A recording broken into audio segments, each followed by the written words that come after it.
Welcome back. Thousands of workers who look after the nation's forests have been laid off as part of the Trump administration's effort to downsize the federal workforce. These layoffs are happening as wildfires have become more frequent and intense. Our Ian Lee spoke with fired Forest Service workers about this. Show of hands, how many of you were qualified to fight fires? So you guys could all have been on the front lines this summer fighting fires if needed. Yes. Yep. Kelly Martin joins us now. She is the former chief of fire and aviation management at Yosemite National Park.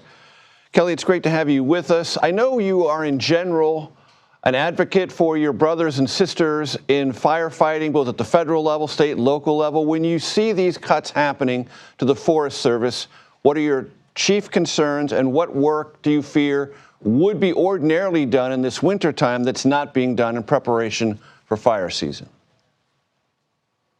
This whole process of terminating employees has been very, very disruptive to our workforce. We've been advocating for a long time for reforms for the federal wildland firefighters. And the recent firings and terminations have really turned everything on its head and have paused really major efforts to do really good mitigation work in front of and before these wildfires this summer. And so all that is now in question in terms of the work that we normally do in the wintertime. Kelly, it's been said by Elon Musk and implied by senior Trump administration officials that these reductions in the federal workforce are for poor performance or non-performance. In your experience, does that ever adequately describe those who do the work that you do and that you know your colleagues do? You know, I think that this was indiscriminate and a decision that was made that is not beneficial, to our workforce by cutting these temporary and probationary. And probationary is just a term for how long you've actually been on the job. It's not for performance at all. What that does is it really knocked the morale out of the overall workforce. And that's having a huge impact on our readiness to be ready for the fire season somewhere in the U.S. in less than 8 weeks. And so that is truly concerning for me from a safety standpoint of view. Walk me through that preparation process. What goes on now that has now sort of been upended that prepares wildland firefighters for the coming fire season?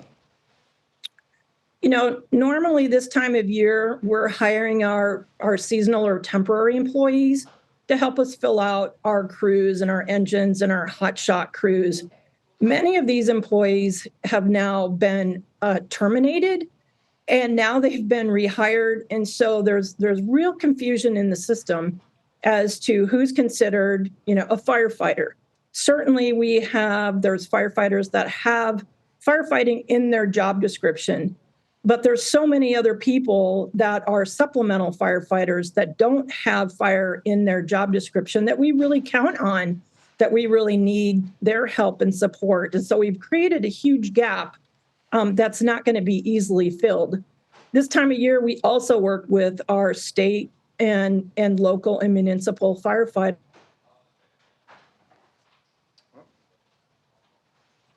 Kelly, I think we lost the connection with you for just a second or two. While you were talking, we were showing pictures of the Palisades fire and Eaton fires in Los Angeles. It's my understanding that you were one of the firefighters, one of the multitude of firefighters at the Palisades fire.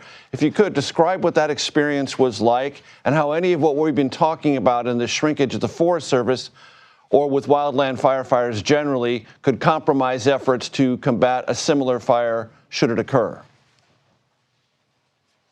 We are seeing these large fires occur throughout the United States. So Southern California in January, typically where they see the Santa Ana winds, hadn't received any rain in about 8 months. California put out a call for assistance and help from other states to come in and assist them with their fire response.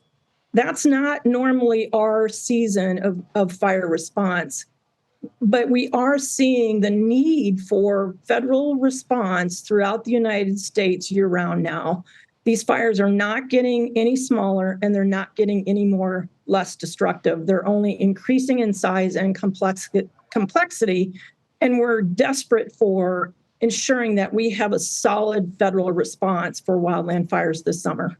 And Kelly, just briefly, you are a very experienced firefighter, more than 30 years. What was the Palisades fire like for you?